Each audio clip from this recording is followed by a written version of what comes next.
boat trip around Indo. Oh, you said that, yeah. And just outside of Sumatra. So they're at what's the break called now? G-Land? Not Fantasy Island. It's called something like that, like Treasure Island or something like that. It's called. That was the program, Fantasy Island, with the little dude, wasn't it? They've been a Burger World and places like that. So yeah. Pretty cool. Well, should we get into it? Yes, do it. Welcome back, everybody, and welcome to the Grumpy Surfer podcast. I'm Adz, and this is Steve. How you doing, Steve? How you doing? Yeah, I'm good, thank you. Waves have been a bit rubbish the last week or two. Yeah, I looked yesterday on the chart, and I really, really wanted to go. Croyd, Saunton, all of sort of like the North Coast look really good. There might be a wave over sort of Greencliff, Westwood Ho sort of way Saturday, so I might try and get down. But as we know, 2 days, a lot changes. Yeah, I won't be surfing for a while. I bust my knee on Friday, so yeah. Until that settles down and I can move my leg properly and be able to roll and teach and do some leg exercise, then I ain't doing anything. Well, this is the important thing, like you say, about this is your work, isn't it? So, you bugger that up and think, I'm going to go for a quick surf, and then set you back. Yeah, I could lower my expectations and go for a bit of a sponge, a bit of a bodyboard, but then I don't want to be a shark biscuit, and I also don't want to lower my personal standards. So that's no offense to any bodyboarders, by the way. But have you seen on the subject of bodyboards? Have you seen that they've? I think it's been a thing for a while. The blow up mats. Them things fly. Absolutely, I'd love to have a go. In probably a wave of consequence. I've seen Dave Rastovich on them and a couple of other guys. Yeah. And they do look super fun. I'm always a little bit like I'd love to have a go on them. And I had a friend of mine that used to design like hand planes to like do some body surfing. Yeah, they were a big thing, weren't they? For a while, a lot of people were getting into that because they were sort of.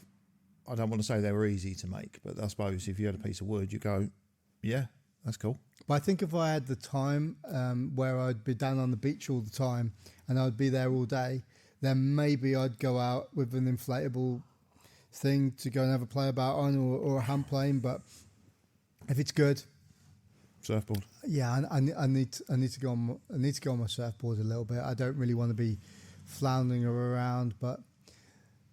That's that would be the dream, just to be a bit of a beach bum and be able to stay on the beach all day when it's good. Yeah, we've probably both done it at some stage. I've done it. Yeah, before I was married. Now I've got time constraints. Yeah. So which we talked about last time. Yeah, your boards that you showed me, Luke Young, did you say? Yeah.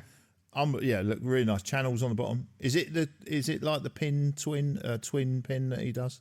So when I asked him to shape them, it was the time when the Channel Island like 2+1s came. I can't remember what they were called. What they're called now, but Devon Howard was surfing on them quite a bit. Mikey February. Yeah. So and. It was the time that Tyron Martin had just started to get a little bit famous through doing his Needs Essentials videos and films. Yeah, everyone I've seen probably 20, 30 times the style of that man. Well, all of the above that you just mentioned, all very stylish surfers. So when I asked him to shape that board, the first board, which was my 7.0, I asked him to shape it in the style of the Channel Island mid-length, which was a 2+1. Yep. With some channels in the bottom, so I made it a little bit like the Morning of the Earth Fiji. Yeah, so it was a crossover of the two. I'd never really had a channel like a channeled board before, and they are my go-to boards now. They are absolutely amazing. I've got a 7.0 and a 6.4. I had the 6.4 shaped specifically in a twin fin, right. And I've got these power twins in it from FCS. Well, you lost one, didn't you, the other day? Yeah, I hit my leg and popped out, but they are so fast, and I forgot how fun they were to ride, and yeah, they're brilliant. They're the best boards I've ever had. And when I got Luke to shape it, he's got a new like model out now called the Soul Surfer or Soul Rider, right? Which was based off what I did. I was going to go back. I was going to go back and ask him if he could do me exactly the same shape as my 6.4, but without the channels in, but just put like a little bit more V into it. Yeah, so it rolls a bit. Yeah. Exactly, because there's quite a lot of volume in it, like we talked about last time, like having more volume to paddle. But getting it onto rail with having the V, it would just be able to just rock over a little bit more, but I don't know. Yeah. I'd have to speak to him. Maybe it's something to do for, next year, maybe. And that would sort of go with the big twins as well, like the power twins. Stick that bit of V in. Not that I'm a shaper, but it just seems like it'd get round and hold it more. Well, in my 7.0, I've got some keel fins in it, so I bought some FCS. They're quite lower ones, yeah. Yeah, because the long fat, rake on them, aren't they? Big, fat, wide, long rake, like proper keel fins from FCS. And I got some Rob Machado ones as well. Yes, I know the ones, yeah. But I got them in my 7.0, which works really, really well. Okay. And actually, you can pivot quite well with it. Because I had the 2+1 and I put the keel fins into the 7.0. I've actually got a fin box in the back of it to make it to put your little trailer. I was going to put like a 6 to 7 inch fin in, but I found when I put that in, it wasn't like as loose as what I want it to be. It was very more like straight line. So I took that out and put the keel fins in. So the gap between the back of the fin and the back of the board is probably about a foot. So there's quite a big gap there. Yeah. But it holds really well and it is like so fast. But you can hold it a little bit more. And the 6.4 is amazing. I took off on a wave last week. Did you have the 6.4 or the 7.2? I had the 6.4 last week, and it was just to kind of get my feet back in the wax a little bit. Yeah. And I took off on this set on this reef, and as I went down, if you don't surf on your back foot on a twin fin, it pushes the nose out. It like skids out. Yeah. So you have to put all of your weight. If you've ever seen like Derek Hind or anything. Yeah, right in there. Yeah. Or Mark Richards or Dave Rastovich. Yeah. They all get really low and crouching onto the rail to sink the railing, but all the weight is on the back foot to use that fin to drive back out again. And so I took off on this wave and I went to do like a little bottom turn just to kind of drag the line out to come back up high. And it started to twitch out and I went, I put my weight back on my back foot, it engaged and it just went... like a missile. Yeah, it was great. And because I hadn't surfed in such a long time... Sort of caught you out of it. I kind of cooped it a little bit. I stayed on the wave for like a really long time, like till it tethered out at the end. But it took me a while to go, right, now I need to lower my weight. I need to rotate my hips and look back this way. And sometimes those are the best ones to do because it is just super fun when they are. They're just brilliant. And if you come off of that and you're smiling, everything's golden, isn't it? Oh, it was great. It's just brilliant. Well, those boards are they're amazing and they looked really good. And I think I said to you, I surfed with Luke and I didn't know he was Luke, but we just got chatting.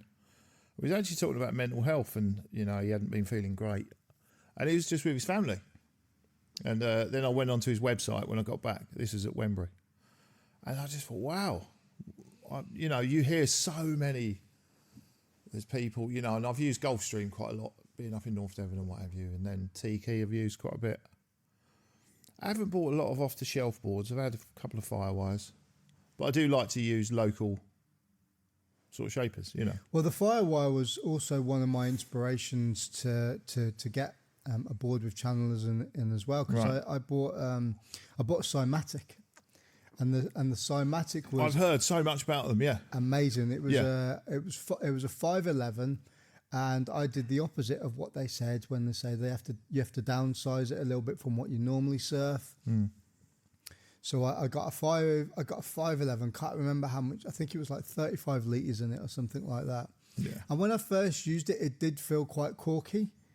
But then when I started to use it at places like Lynmouth and other places like that, and it does have channels. Yeah, nice. I was using it in a quad setup. Right. It and it untapped speed, yeah. absolutely flew. It was amazing. And to that point, yeah, that Firewire was the best board I ever had. Right, okay. Before I got the custom board. So I got the custom board, the 7.0. It was for my 40th birthday present. So what's 3 years old now? Yeah, yeah. My mum and dad bought me a early birthday present, so I got a board shaped. Oh, bless them. And I got that done, and it was like the people talk about the magic carpets for you, but like the magic carpet. And I was like, right, I need to get a shorter version of this because I've always surfed 20s. And going. Sorry, that's right. You're right. Going back to like talking about Luke. Yeah.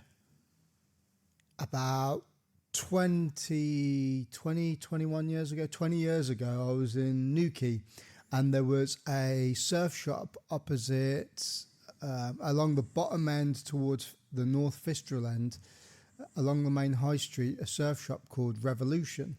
And it used to deal in old retro boards. Okay, yeah. And I went in there. Trying to think what you mean. I can't remember what it's called. There's a pub that's on the cliff that overlooks like Towan. At the top end. I know what you mean, yeah. Almost sort of like, no, not Crantock end then, sort of like you're talking town end. We're talking like you're going up towards the Headland Hotel. Right, okay, You haven't turned left to go down towards Fistral. Is it the Red Lion pub? Opposite the Red Lion pub, it was there. Okay, yeah. So there was a surf shop there called Revolution. Right. And like I say, it dealt in retro surfboards. And I went in there, and there was this old school fish, like proper big, thick swallowtail, like a proper old school fish. Yeah. I'm going to massively... There's a really good documentary called Fish. Yeah, I was talking about this when Rob Machado, yeah. So... I went in there, bought this, and it had a really cool design on it, and it was shaped by a guy called Jed Knoll, which is Greg Knoll's son. Yeah. Like in California. Yep. Anyway, long story short, about 5 years ago, so before I had the board shaped, I had this twin fin. It was, it was quite old by then, and the actual tips of the tails of the swallow had got chipped. Yeah, been whacked somewhere. Yeah, and I'll try and do it myself, but it's a really good board, and I've still got it, and it's still in really good nick, and I was like, right, I need to get this done. So I took it down to Luke and I had a chat with him, and I said, like, this is where I bought it, blah, blah, blah. And they said, do you know what? I might have glassed this. Wow, okay. Because he worked for Jed Knoll, that's cool. all those years back, as he was getting into shaping and learning about the process of like glassing and shaping and all that stuff. And I just found it quite ironic that I'd bought it in Newquay. It'd come over from California where, he could well have glassed it. Mm-hmm. And now I've taken it back to him to get fixed. And then full circle, I love it. That sounds brilliant. Yeah, it's good. So because he was telling me about his sort of shaping bay and stuff like that, and I said I'll pop down. So I will pop down. I might even go. Wembury looks all right Saturday, so I might even take a trip down. I don't know. See what happens. Either Westwood Ho or just message him or something. He's I'll very just approachable anyway. Yeah, so I do like that. So I'm not going to take a ball to Indo because there's so many on the beach you can just hire. I don't know. I like taking my own boards. But it also depends on how much it costs to put your board on flights. I looked. I mean, it used to be free, didn't it? You used to just chuck your board on. I think some airlines do still have free. Yeah. Last time I went to Sri Lanka, I was like, oh, how much? I said, well, no, it's free, isn't it? And we sort of had this sort of weird standoff. I was like, okay, and they put it on, but I'm in Indo for like 11 days, and then I'm going to New Zealand. So I'll just, So I probably won't take one. But saying that, now I'm thinking about it, I'm thinking, I surfed a beach in New Zealand when I went to see my uncle a long time ago now, probably nearly 30 years ago. And a kid got bit in half by a tiger shark. And what? And I went down with my I went down with my dad's my uncle's mates. My uncle didn't surf, and we were on the beach and we were down at this little peak and we were on our own, and we were wondering why the beach was so empty. It was sort of like just after lunch, and we were sat there and then came back and we got some food and we were watching TV, and it was like. Yeah, there was a shark attack on the beach, and this kid got like snaffled in half. And you guys went straight after, not knowing anything. Didn't even. There was no signs on the beach or anything. But the South Island's like really, it's not remote. It's probably like behind everything else by 10 or 15 years. Is that where you was, South Island? Yeah, I was on South Island. Yeah, well, I'm going up to North. My brother lives in Mount Maunganui, and I think there's Piha Beach or something like that. It looks really nice, just like a big bay basically. So yeah, I mean, probably gonna have a surf. I'd really like to talk to you about a little bit about your background. So you've obviously got a London twang. Yes, very much. Essex, yeah. Essex. So where did you grow up and how did you even start to get into surfing? Because it's not kind of like the normal thing really for a Londoner to do, I would have thought. No, not at all. And I was actually thinking about this in the week because I thought we might talk about it. I sort of grew up in Essex, and we just had a great childhood. And we was always in the water, like in the rivers, ponds, doing something. So I was drawn to some body of water. And I had a really dear friend called Tim, who's no longer with us. And he was really into like Californian music and like garage bands, and and he probably took a bit too much LSD, and he was a bit older than me, and and he was just a real cool dude. He wore ripped jeans and Converse before it was a thing. He should have been in California, but it was him that sort of said, I've heard about this surfing and they do it in North Devon. And I was quite late to it really, sort of about 16. I was like, whoa, young, energetic kid just soaking up everything. I was like, wow. And he said, look, I'm getting this trip together.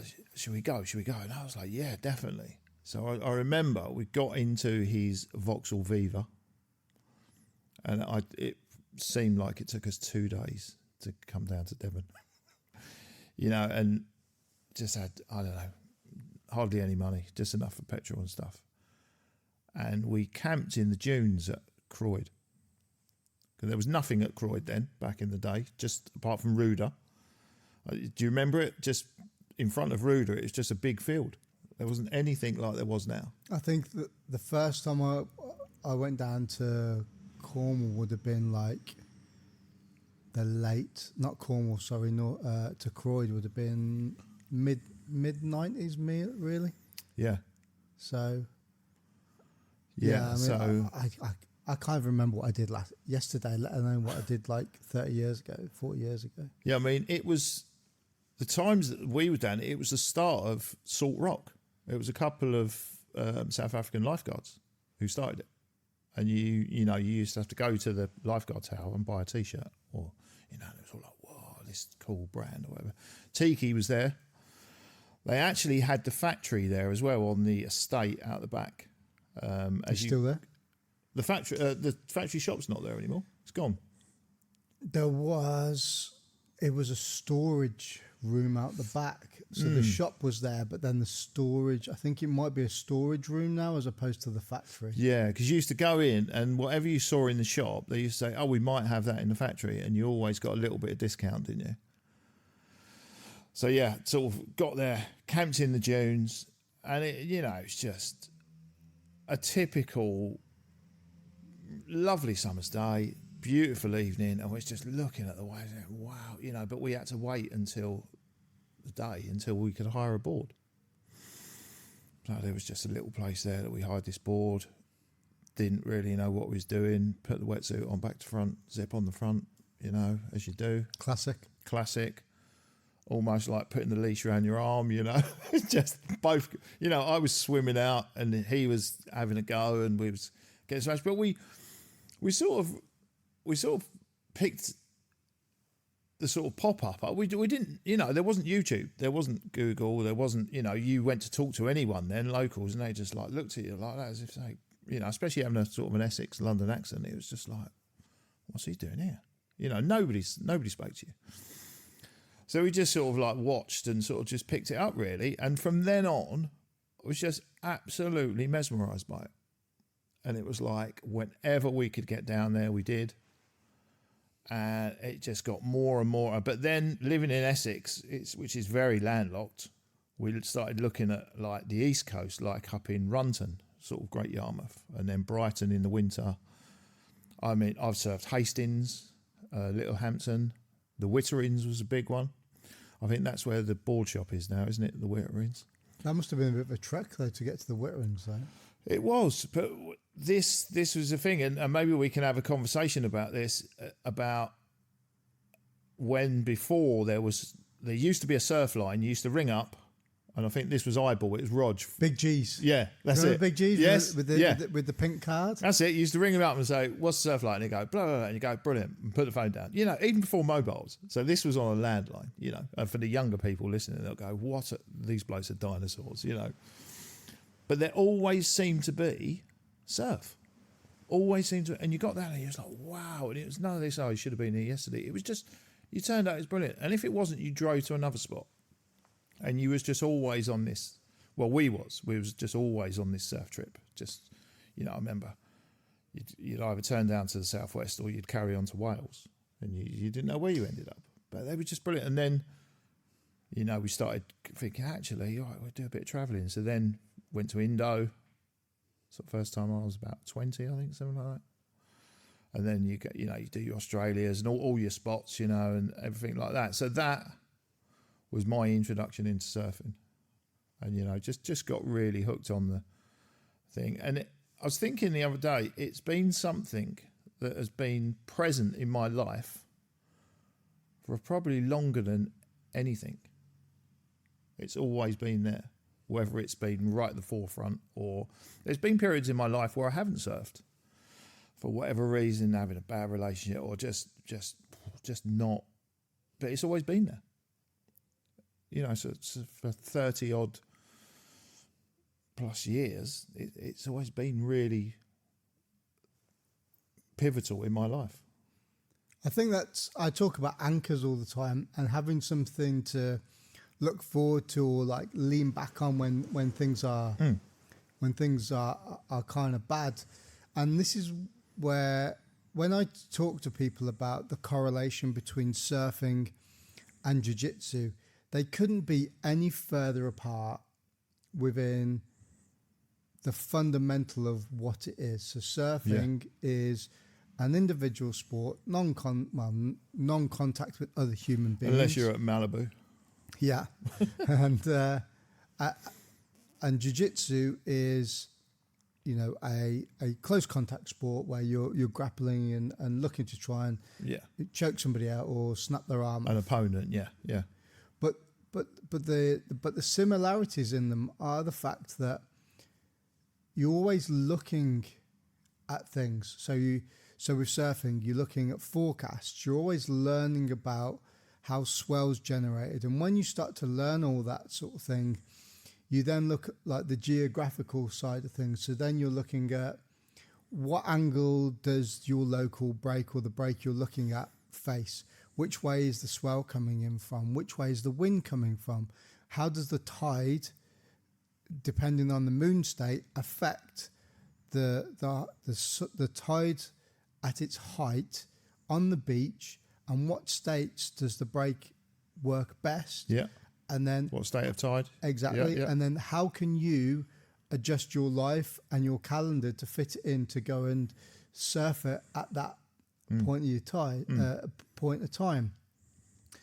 Flipping that on its head and looking at jiu-jitsu, you're looking at, can I make training?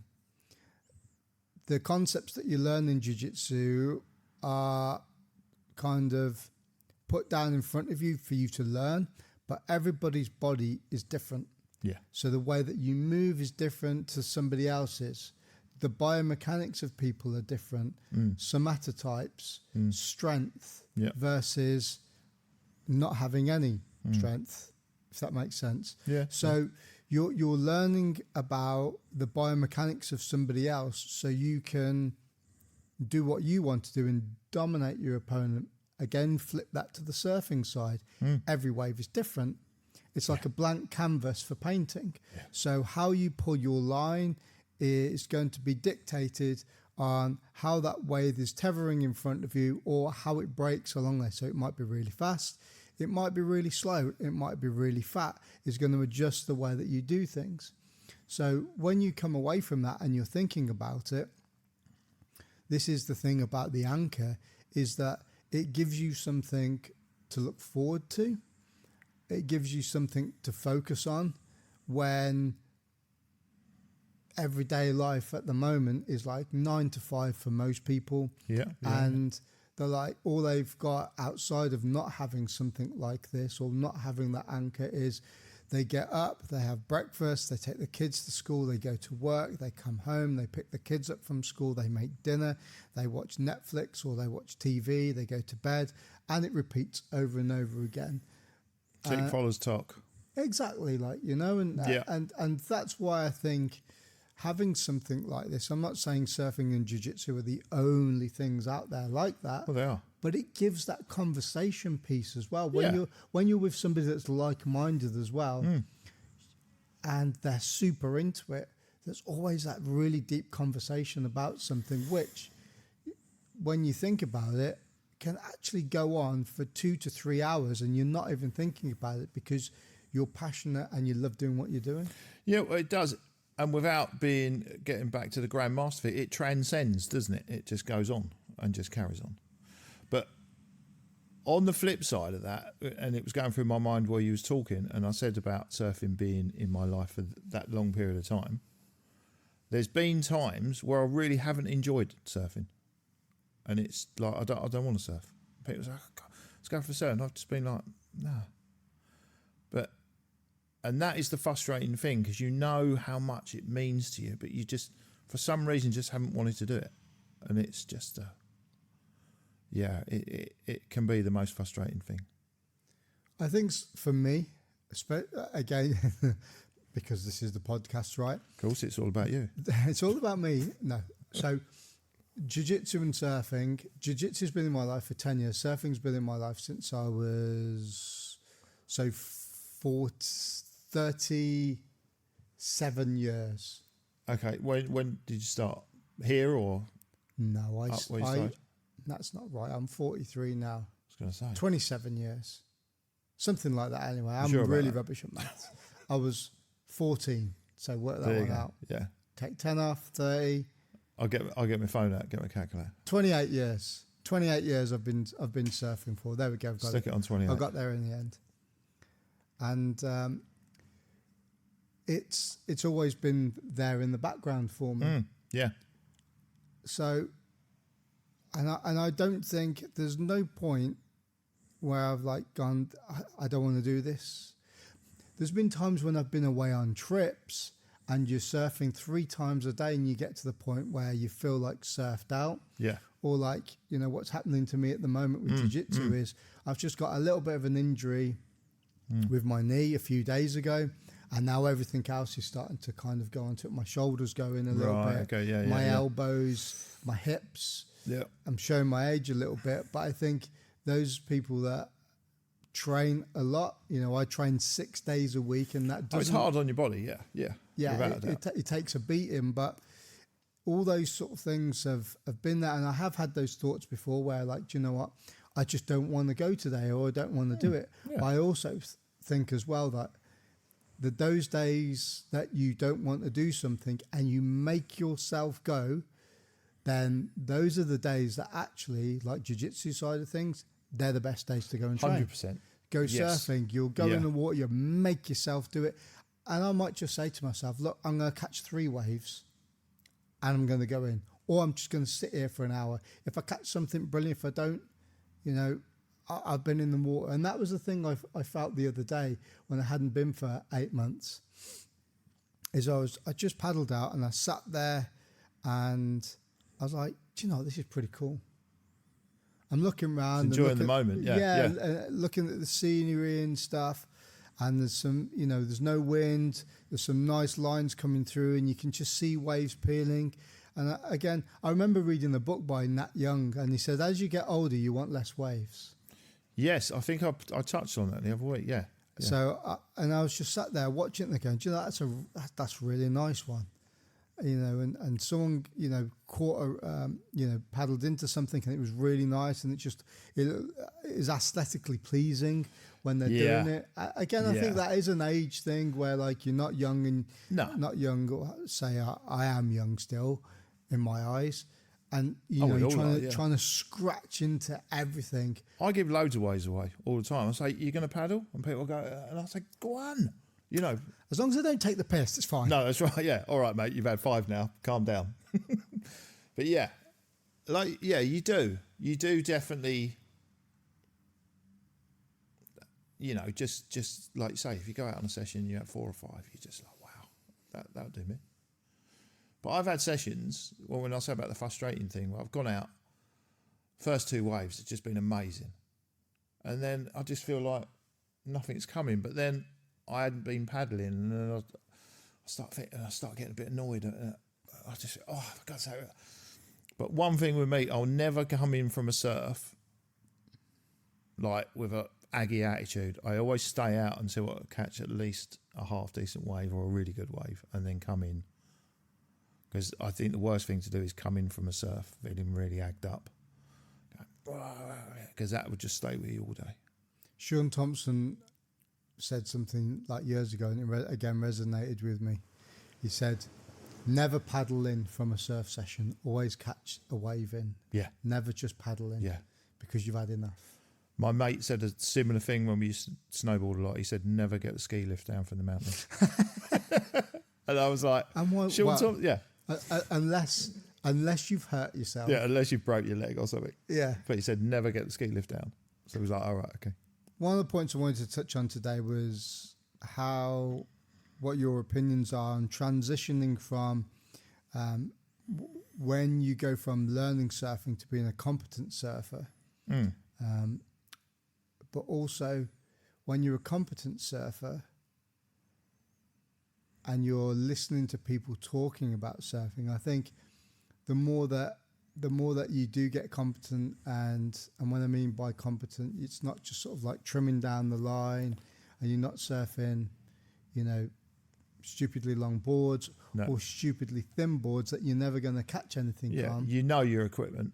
You know it all works. You know where to sit. You can catch set waves. You can do manoeuvres on the face, and you don't just get annihilated every time you go out. No, is why people in surfing specifically always make out that they are better than they actually are. I think this is a thing.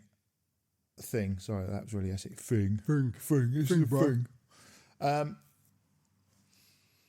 Surfing is a very, dare I say, spiritual thing. It's it's about how you feel, isn't it? But a lot of that, I've done this, I've done that, is quite ego driven, isn't it? And you say about jiu-jitsu in this real thing, leave your ego at the door, get on the mat and do a bit. And there's also a lot of sort of fear about it as well. And there's one incident I think I spoke off camera about. We used to surf Fuerteventura quite a bit when I used to go back to London or whatever. Used to get a cheap flight from Stansted, and there was a guy there in this hotel. He's doing this, he's doing that. And I didn't actually see it, but my mate saw it. We was paddling out at a place by the harbour, and he deliberately turned his board over and snapped the fins off so he didn't have to paddle out, and went, I've just broke my board, I'm going to have to go in. It's a bit harsh. Yeah. I was like, I must have hit it on a rock or something. And he didn't surf for the whole rest of the week. He was like, well, just go and get it fixed. So there is a lot of that sort of... I don't think there is so much now. There used to be a lot of it, didn't there? Do you think so? I don't know. The ego side of things, it is a massive thing. Do you think still? to an extent, I think so, especially with crowds being as they are. Because if you're a good surfer, and this kind of comes into tribalism and localism a little bit. Yeah. Like if you surf a certain break all the time, and you're getting people coming from London when the swells are good, or like, you know, driving down from lots of different places, you know, them Londoners. I'm kind of like being a little bit, what's the word? Hypocritical here, because we talked about last time about driving an hour and 20 minutes, you know, to go to different places. But I think if you're a local and someone turns up and they're not respectful and they are just like snagging every single wave that comes through, or at least paddling for every single wave, not getting it, you're just like, oh, come on. The places that I surf at, there's generally like a lineup, and when I mean a lineup, there's like that unwritten rule about queues. Hierarchy. Like at points. Yeah, of course right? it is, yeah. So you've got the person that's sat on the peak, wave comes through, he catches it, or if he fluffs it up, he goes to the back, or he maybe gets a second chance, goes, and then when he paddles back, he goes to the back of the queue, and it kind of filters through like that. Yeah. You know, some people sit a little bit deeper to catch it, some people sit inside. So there's always like, you know, those points where people are going to catch waves outside of the queue. However, some people are not always going to catch the wave on the peak. So my point being is that if you're one of these people that just catches a wave, paddles back to the front and snags it all the time, then that ego for that person is like, oh, I don't care about anybody else. Yeah. I'm going to get my fill, and then I'm going to fuck off back to London again. Yeah. And then That's not respectful. And then the guy that lives locally is like that. What a twat. Yeah. And I get that sometimes, and I'm not even a local, like, you know, and I think from that perspective, that can be really annoying. The other thing that's really annoying as well is, or not annoying, that I find a little bit frustrating sometimes, and again, talking about the crowds and all that sort of stuff, is, you know, what I said about, you know, 5 minutes about the transitioning between being a beginner surfer and a competent surfer, is that when people, they try and they're at a level where they think they're better than they are, and they go and sit up in quite a heavy lineup, but they're basically just like that floating fodder in the water, and they get in the way. Or like when you're going to catch that wave, instead of paddling back into the white water, so the person that's just, you know, popped up can start transitioning and moving along the wave in that way, actually paddle in front of them and fucks their wave up, or you know, they can't get enough speed, so their wave is ruined and stuff. So I think the ego is, there are different levels of it to an extent. Yeah. And that person you're talking about, we've all had it, where that one person, it's like they've got a direct string to you, because wherever you are, they seem to be in front of you, and you're like, come on. Just so how long would you say your transition period was from? Massive. Yeah. I would class between the ages of 14 and probably 20, 21. Yeah. Because I was from the Midlands. And I was a Saturday and Sundayer, so I was at school. I was lucky enough to be able to get a car that actually worked. At the weekends, you threw my board into the car and slept in my car, and I think my nearest break was South Wales. And sort of across, wouldn't it? Yeah, down the M5, and then jump off, and then freshwater, that sort of way. That's a little bit too far. It was more towards sort of like the Cardiff area, so I just surfed the beaches around there, really, like down towards Newport, because it was only like, you know, a couple of hours, maybe an hour and 40, maybe to drive on a good day. But you know, when I was younger, you know, during that age, you were able to do that, and I've completely lost the focus of where we were actually talking about. What were we talking about then? Talking about transition from surfing. Yeah. So your transition. So I was literally just going down, catching the white water, reading all the magazines about Kelly Slater and Machado and Andy Irons and all that sort of stuff, and wanting to be at that level because I didn't have that consistency in the water. But you was on your own. But I was on my own. I was learning on my own. So when I passed out of recruit training to join the Royal Marines and I got drafted up to Scotland, there were loads of really cool breaks up there, and there was a couple of guys that actually surfed. Is that Campbelltown way, is it? No, over Arbroath way. Okay, so you're looking up between Dundee and proper Scotland. Inverness. Yeah, like proper North Scotland. Proper, yeah.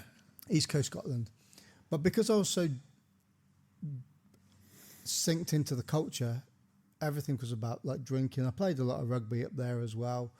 I got back into playing rugby again. So I never really surfed. And then when I got drafted down to Plymouth, I regretted not surfing up in Scotland.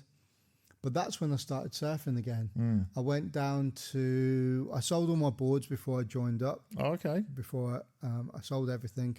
And then I went down to a surf shop. I think it was called Harbour Sports. It was down on the Barbican in Plymouth. Right, yeah. And they had a 7.6 or 7.8 mini mal. And I was like, well, I'm just going to buy this and I'm just going to get me out of the water. Back into it. Yeah. So I was a couple of hours out of it. So I hadn't surfed for a couple of years easy. And then I started getting into it and I started to get hooked. I started to buy the DVDs, the magazines. Good old days, DVDs. And I was living in a 6-man room, which had the two-man cabins in it. And the corporal that was in there at the time became a really good friend of mine. And he surfed. He lived with his family down in Newquay. Nice. So whenever work finished, we jumped in the car, drove an hour. Love it. Nice. Down to Watergate Bay. We almost got that pissed on it that even in the winter when it got dark, we drove down to Towan, right down by the harbour wall when the lights were on. We used to surf in the dark. Unbelievable. Yeah, I love that. So my transition period, this is a really long story, right? So from the age of 14 to 20, I was like really beginner. Yeah. And then from the age of maybe 20 through till maybe 24, 25, I was transitioning through that beginner intermediate to what I would say, not advanced, but like competent. I'm at the moment at the tail end of like intermediate, I would say advanced, because I can read a wave, I can do lots of cool things that I enjoy doing. I've got lots of flow within my surfing. Yeah, nice. I probably don't look like a kook anymore because I've got that big poo stance and I'm like really stiff. So I'd say the transition took me a good 10 to 15 years of not consistent surfing, Saturday and Sunday surfing, to get to the point where I was then. But now, being at 43 years old, I really wish, everybody kind of does, I guess, in a way, I wish that if I had the knowledge of what I do now, hindsight, and had that back then, it would have been amazing. Yeah, I think I got trapped like 95% of the population on riding boards that were no good for you and stuff like that. But I think at Gulfstream, like Jules and Mike, I don't think Mike's there anymore.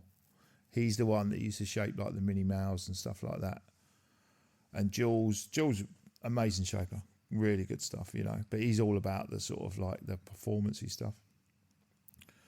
And I think, to be fair, you know, you'd ask for a board and they'd sort of look at you and they could see you out surfing, so they'd probably put a little bit more volume in it here and there and, you know, that sort of thing, and not tell you and whatever. And then I think when we travelled, you know, just talking to people and going, oh, well, maybe try this, you know, and just trying different equipment and going, actually, and dropping a little bit of that, not ego, but thinking, or thinking you're better than you are, and actually going, well, let's be honest about this.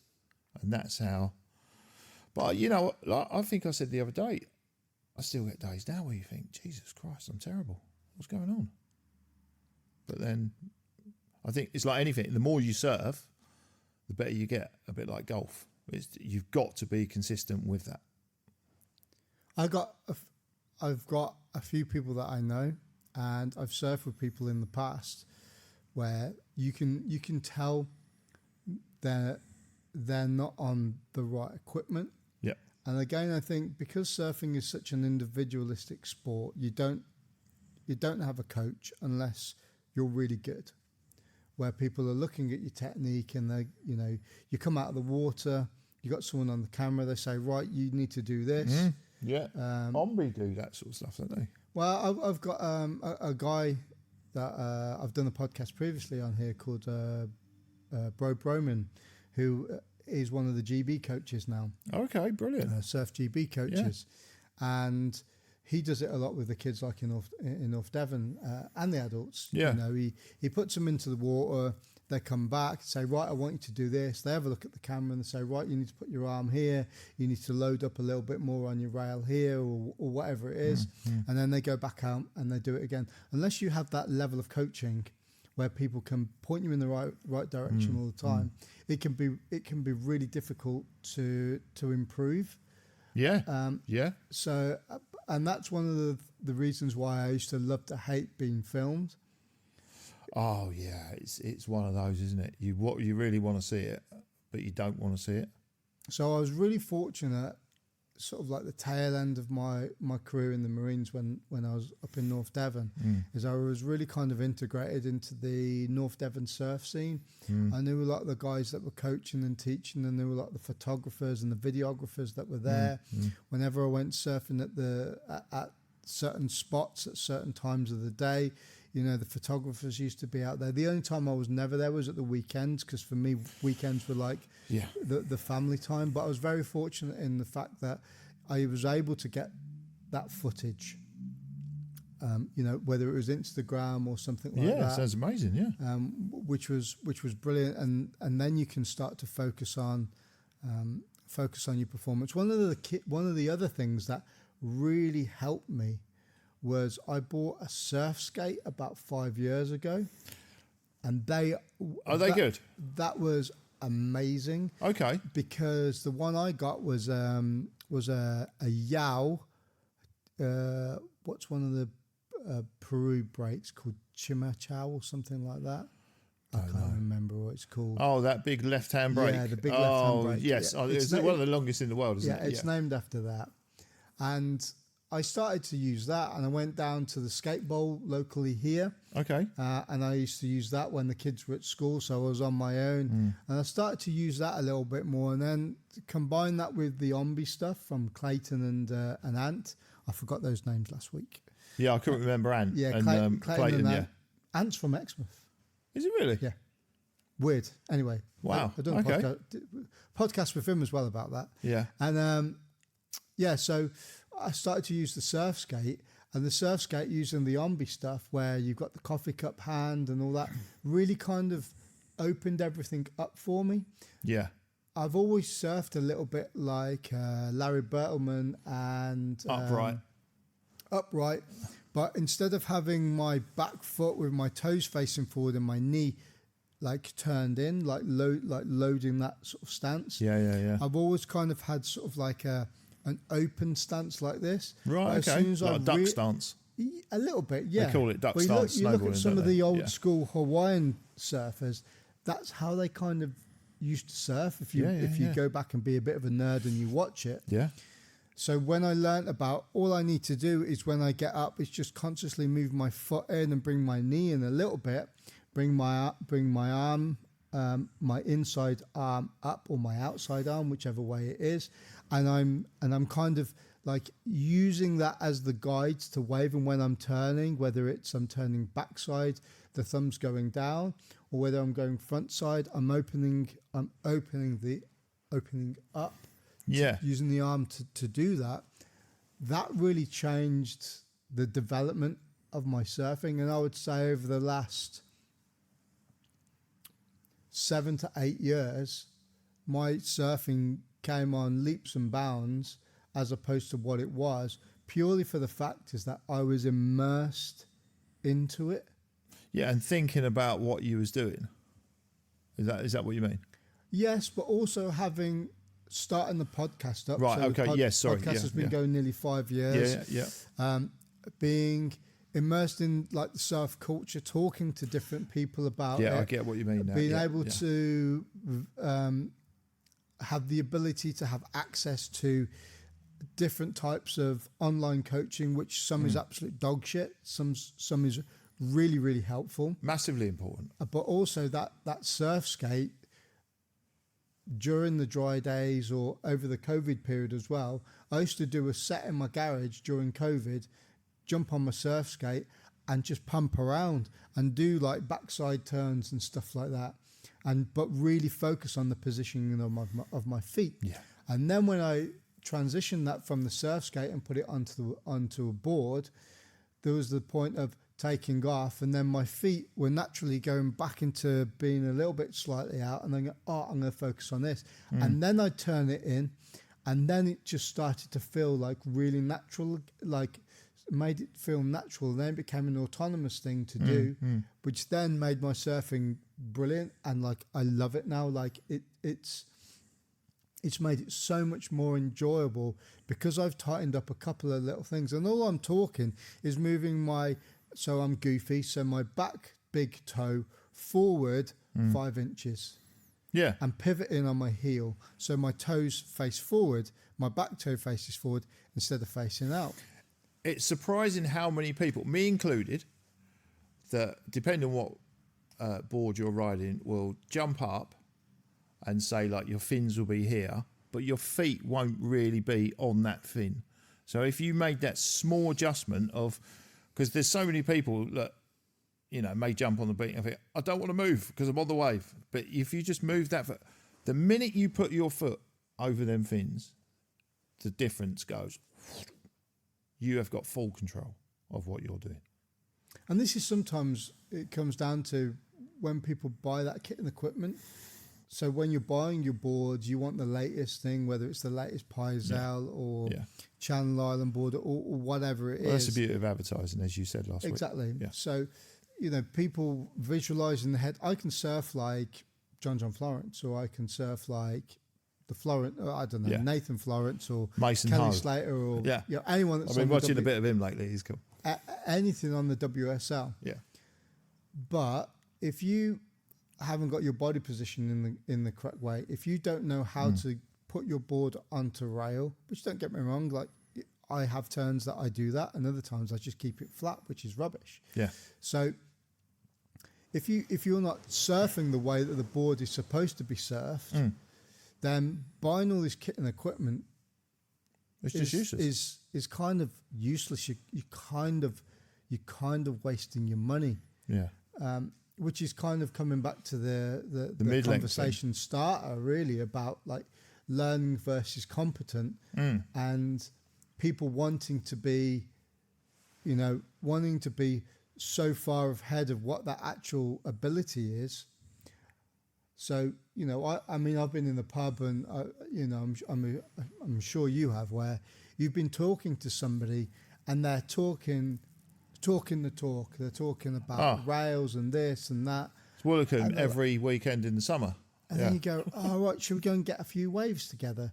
And then you go out and it's like a semi-good day, and they're literally popping up poo stance, arms up, traditional 1950s learner style, like an albatross. Yeah. And they're just catching the white water. Yeah.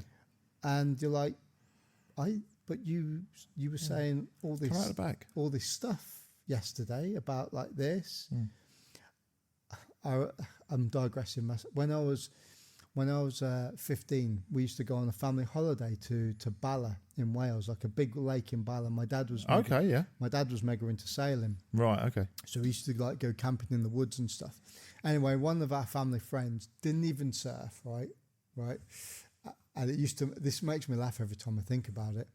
And one day we were talking, and I was saying, look, I've just started surfing, and I'm doing this and that. And he's like, oh yeah, I've been surfing. I've been in the green room. Oh, and come on. And like, where you like... Even from that statement, you'd go, yeah, whatever. Where you're like sick in your mouth a little bit. Yeah, you're like... Honestly, mate, it was so funny. Yeah, brilliant. But people's imagination or their expectation of what they actually are to what they do is very different. And again, it comes down to what we were talking about earlier about the ego is not being if you're honest with your own ability, then I think you'll progress a lot more. If you think you're better than you are, and you say that you're better than you are, then I think that's going to hold you back a little bit more. I would always underplay myself, and I'd say, you know, if you say, "Oh, I've been surfing 30 years," automatically people go, "Oh my God, you must be like a professional." And you go, "Well, actually, like I said to you the other day, you know, about the hold down that I had. Been surfing all summer. That goes with the time you put in. Some days, unbelievable. Probably not as good as I think, but to a good standard. And then, you know, other times you just think, well, yeah, I've been surfing 30 odd years on and off, mostly on. But yeah, for the best part, I'm good. But there is days where you be pretty shit, but not in the whitewater shit, but just shit to your expectation, I suppose. But that comes with, like you say, when you was in North Devon, and when I was sort of in North Devon, you live and breathe that whole surf scene. But you don't really talk about it because it's not like, "Oh, I'm a surfer, man," you know. What you just saying, you just talk about stuff like, "Oh, as the kids, yeah, what did you do last night?" "Oh, I had bangers and mash for dinner." "Surf?" "Yeah, come on." And you get out and you don't speak about it again. But you're in that. Yeah, and all the time. Chatting like you would do like on the street or something like that. Yeah, like, freaking hell, my gas bill's 200 quid, I can't believe it. If you know, in the garden or in your shed, there's always wetsuits hanging up. There's always boards in the front room. There's always boards in the garden. So it's like you're constantly doing it. And I think that gives you that mindset as well, that you're in it, and that improves your surfing. So that's, you know, that answers our question a while back. A lot of it is mindset. Good chat, mate. Oh, love a chat. Love spinning the yarn. It's been, what, 3 hours? 5 hours it's been. We've been in the green room. We've been in the... Well, it's more the white room, isn't it, really? More than the Before green we go, I've just noticed your beard is getting longer. I know. So are we going for this whole Grandmaster thing? So, no, I'm actually going to go and get it cut. So I'm going to keep it going till like the end of December, but I'm going to get it shaped in a few weeks. So like it comes down into that wizard's beard that comes down. So hopefully by December, I was playing with it the other day and I was like halving it and seeing if I could twist and plait it yet. Wow. But yeah, so I'm going to get it chiseled back here. Nice. And get it very Viking-esque. I love it. Shall I bring a flute next week? Yeah, no, we sit cross-legged. We haven't got that, mate. Well, if I can sit cross-legged next week, that'd be brilliant. I love it. But yeah. All right, mate. Steve, thanks for chatting, bro. Love it, man. See you in a bit. And that's it. If you like the podcast, please like, share and subscribe on your podcast provider, and also leave us a review on Spotify and Apple Podcasts. Thanks for listening.